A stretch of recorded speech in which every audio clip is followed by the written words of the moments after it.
Hello my dear student, welcome to our channel bright future family. আশা করি তোমরা সকলে ভালো আছো এবং সুস্থ আছো। আজকে এই ভিডিওতে আমি তোমরা যারা বর্তমানে পঞ্চম শ্রেণীতে পাঠরত তোমাদের জন্য দ্বিতীয় পর্যায়ক্রমিক মূল্যায়নের দিকে লক্ষ্য রেখে একটা মডেল প্রশ্নপত্র নিয়ে হাজির হয়েছি। অর্থাৎ দ্বিতীয় পর্যায়ক্রমিক মূল্যায়নে তোমাদের স্বাস্থ্য ও শারীরশিক্ষা বিষয়ে যে প্রশ্ন আসতে চলেছে, আজকে সেই স্বাস্থ্য ও শারীরশিক্ষা বিষয়ের মডেল প্রশ্নপত্র নিয়ে হাজির হয়েছি। এই ভিডিওতে আমি আলোচনা করব কেমন ধরনের প্রশ্ন, কেমন ধরনের মডেল প্রশ্ন তোমাদের আসন্ন দ্বিতীয় পর্যায়ক্রমিক মূল্যায়নে আসতে চলেছে।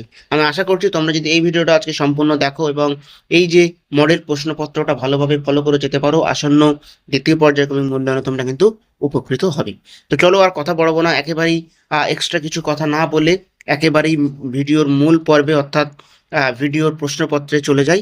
তবে ভিডিও শুরু করার আগে তোমাদের কাছে একটাই আবেদন, যারা আমাদের চ্যানেলের প্রথম, তাদের চ্যানেলকে সাবস্ক্রাইব করে পাশে থাকা বেল আইকন অবশ্যই প্রেস করে দিও। আর এই ভিডিওটা প্রথম থেকে শুরু করে একেবারে শেষ পর্যন্ত একটু না কেটে দেখতে থাকো, তাহলে কিন্তু তোমরা উপকৃত হবে। তো চলো প্রশ্নপত্রটি এবার দেখে নেওয়া যাক।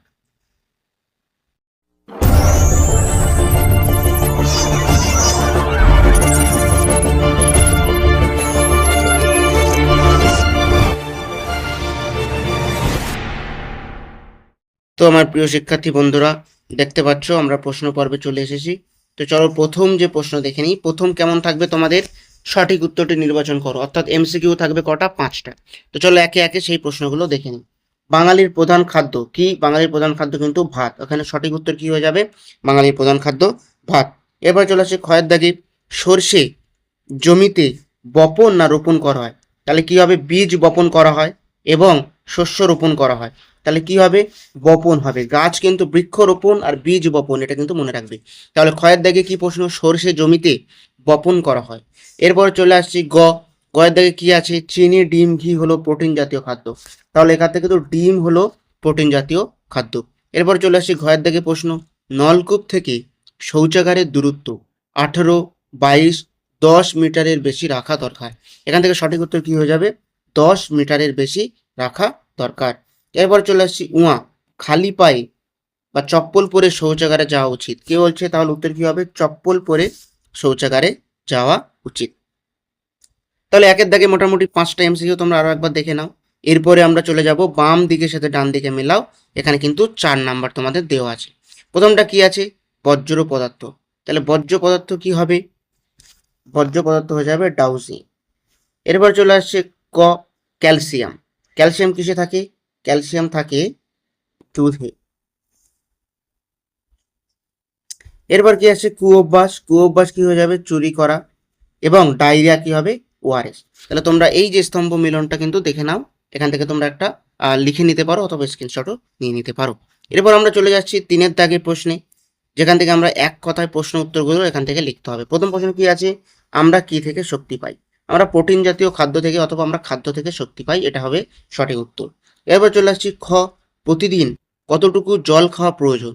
প্রতিদিন কতটুকু জল খাওয়া প্রয়োজন?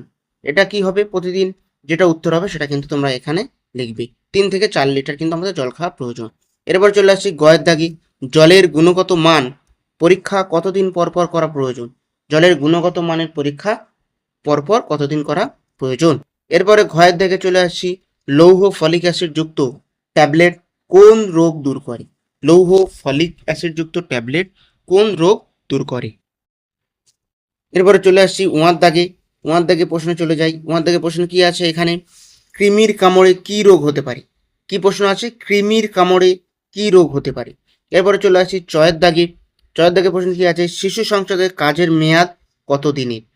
এবং 6-এর দিকে প্রশ্ন কি দেওয়া আছে? 6-এর দিকে প্রশ্ন আছে ক্রিকেট খেলার প্রতি দলে কতজন ক্রিকেটার থাকে?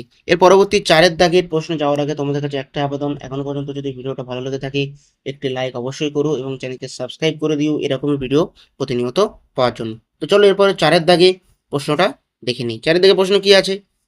পাশের বাক্স থেকে সঠিক কথা নিয়ে ঘরে বসা। অর্থাৎ মস্তিষ্কাসনের উপকারিতা এবং গরুর আসনের উপকারিতা কি কি হবে সেখানে এখান থেকে এই যে 4টি অপশন দেওয়া আছে এর মধ্যে থেকে এটা যদি গরুর আসনের উপকারিতা হয় তাহলে এটা কিন্তু এই ঘরে লিখতে হবে। তাহলে এই ছকটা ভালোভাবে তোমরা দেখে নাও এবং এই যে পাশের বাক্সে যে উদাহরণগুলো লেখা আছে এইগুলো কিন্তু এই অপশন অর্থাৎ এই বক্সগুলোতে কিন্তু তোমাদের বসাতে হবে। তাহলে এখানেই আমাদের আজকের এই স্বাস্থ্য এবং শারীর শিক্ষা বিষয়ক প্রশ্নটি শেষ হচ্ছে। আমি প্রথম থেকে প্রশ্নটা আরো একবার ধীরে ধীরে স্ক্রল করছি, তোমরা এটা দেখে নাও অথবা খাতায় লিখে নাও।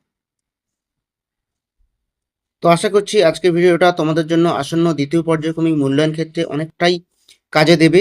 যদি ভিডিওটা ভালো লেগে থাকে একটা লাইক অবশ্যই করো, আর চ্যানেলকে সাবস্ক্রাইব করে পাশে থাকা বেল আইকন অবশ্যই প্রেস করে দিও এরকমই ভিডিও পাওয়ার জন্য। আর তোমাদের একটা সাবস্ক্রাইব আমাদের এমন ভিডিও বানাতে অনেক উদ্বুদ্ধ করে। তো আজকের ভিডিও এই পর্যন্ত, দেখা হচ্ছে পরবর্তী নতুন এবং গুরুত্বপূর্ণ কোনো ভিডিওতে। ধন্যবাদ।